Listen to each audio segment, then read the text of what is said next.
அகிலாண்டீஸ்வரி கூட்டின்னு போன ட்ரிப்பு ரொம்ப நல்லா இருந்தது. போகிறதுக்கு வரத்துக்கெல்லாம் எந்த சிரமமும் இல்லை. சாப்பாடும் நல்லா இருந்தது. அங்கே எல்லா தரிசனமும் நல்லா கிடைச்சிது. தேங்க்யூம்மா, ரொம்ப நன்றிம்மா. எல்லாமே நல்லா பாடுவாங்க. வணக்கம் பாரதி அம்மா, சொல்லுங்க. என் கூட பயணிச்சிங்க, எப்படி இருக்கு உங்களோட அனுபவம்?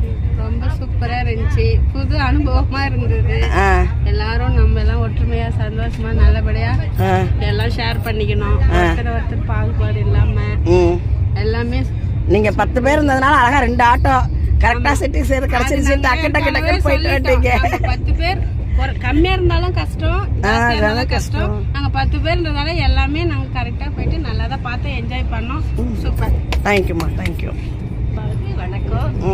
நீங்க கூட்டு பண்ண ஆன்மீக சுற்றுலாவில் முதல் முறையா இப்பதான் கலந்துக்கணும். ரொம்ப ரொம்ப அருமையம்மா. அதே மாதிரி டிராவல்ஸ் வந்து ரொம்ப அருமையா இருந்தது, வசதியா இருந்தது, நல்லா ஏசி பஸ்ஸு.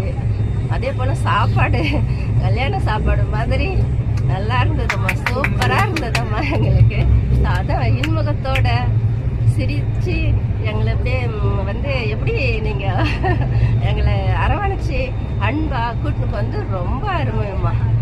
தேங்க்யூம்மா, தேங்க்யூ. நவரசத்தையும் பார்த்துருக்கீங்க என்னோட. வணக்கம் விஜயலட்சுமி அம்மா, 2வது முறை பயணிக்கிறீங்க என் கூட. வணக்கம் எல்லாருக்கும். வணக்கம். எங்க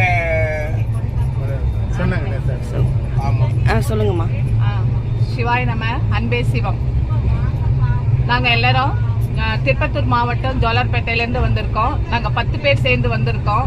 அகிலம்மாவோட நான் 2வது பயணமா இதுல கலந்துட்டு இருக்கேன். மீதி பேர் அத்தனை பேருக்கும் முதல் பயணம் இது.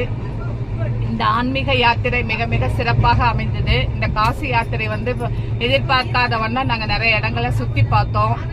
அதுக்கு வாய்ப்பு கொடுத்தாங்க. அவங்க வாய்ப்பு கொடுத்ததுக்கு உங்களுக்கு நன்றி. அதே மாதிரி எங்களோட பயணம் பண்ண அத்தனை பேரும் ஒத்துழைப்பு கொடுத்தாங்க. எல்லாரும் ஒன்னா சேர்ந்து ஒருங்கிணைந்து சேர்ந்த ஒரு செயல் என்னைக்குமே தோல்வி அடையாது, வெற்றி தான். எங்களோட குரூப் நல்ல மாதிரி ஒத்துழைப்பு. நாங்க எல்லாரும் ஒன்னா சேர்ந்து செய்தோம்.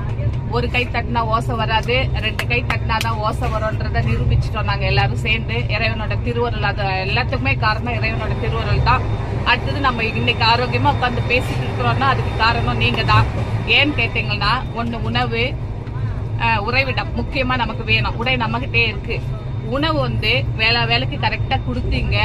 தரமான உணவு, ருசியான சாப்பாடு, எங்களுக்கு வயிறு நிறைய எல்லாருமே சாப்பிடறதுக்கு உண்டானது ஆரோக்கியமான உணவு, அதுதான் வேணுமே. அது எல்லாமே சிறப்பா அமைச்சு கொடுத்ததுக்கு உங்களுக்கு நன்றி. அதே மாதிரி அந்த சமைச்சு கொடுத்த அத்தனை பிள்ளைங்க